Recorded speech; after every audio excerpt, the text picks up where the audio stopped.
শিখ ধর্মের প্রবক্তা এবং এই ধর্মের প্রথম গুরু গুরু নানক। তিনি সমতা, ভ্রাতৃত্ব ও সদাচরণের উপর নির্ভর করে একটি অনন্য ধর্মীয় ও সামাজিক রাজনৈতিক ব্যবস্থা প্রচলন করতে সক্ষম হন। শিখ ধর্মে বিশ্বাস করা হয়ে থাকে যে পরবর্তী শিখ গুরুদের গুরুপদ লাভের সময় তাদের মধ্যে গুরু নানকের ঐশ্বরিক ক্ষমতা, ধর্মীয় কর্তৃত্ব ও পবিত্রতা প্রবাহিত হয়ে থাকে। কথিত আছে যে গুরু নানক এশিয়া জুড়ে ভ্রমণ করেছেন এবং মানুষকে শিক্ষা দিয়েছেন ঈশ্বর যিনি প্রতিটি সৃষ্টিতে বাস করেন এবং চিরন্তন সত্য গঠন করেন। শিখ ঐতিহ্য অনুসারে নানকের জীবনের জন্ম এবং প্রাথমিক বছরগুলি এমন অনেক ঘটনা দ্বারা চিহ্নিত ছিল যা প্রমাণ করে যে নানক ঐশ্বরিক অনুগ্রহে আশীর্বাদ প্রাপ্ত ছিলেন। তার জীবনের মন্তব্যগুলি অল্প বয়স থেকেই তার প্রস্ফুটিত সচেতনতার বিবরণ দেয়। নানক ঐশ্বরিক বিষয়ের প্রতি আগ্রহ প্রকাশ করেছিলেন বলে কথিত আছে।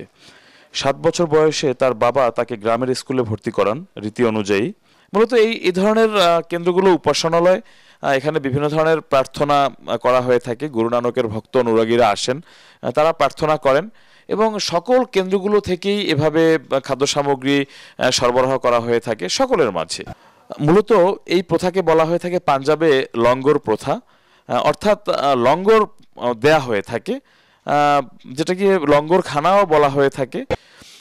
তবে একটি উল্লেখযোগ্য বৈশিষ্ট্য হলো এখানে প্রবেশ করতে হলে অবশ্যই আপনাকে মাথায় টুপি পরে পবিত্রতা রক্ষার জন্য প্রবেশ করতে হবে। তবে একটি উল্লেখযোগ্য বিষয় হলো যে এই গুরু নানকের যে দর্শন, এটি যারা অনুসরণ করেন তাদের মাধ্যমে গড়ে উঠেছে অমৃতসরের যে স্বর্ণ মন্দির। মূলত সমগ্র পৃথিবীতে এই অমৃতসরের স্বর্ণ মন্দির বিখ্যাত। মনোমুগ্ধকর যে স্থাপনা রয়েছে তার ঠিক মধ্যে একটি পুকুর, সেখানে এই স্বর্ণ মন্দির স্থাপন করা হয়েছে।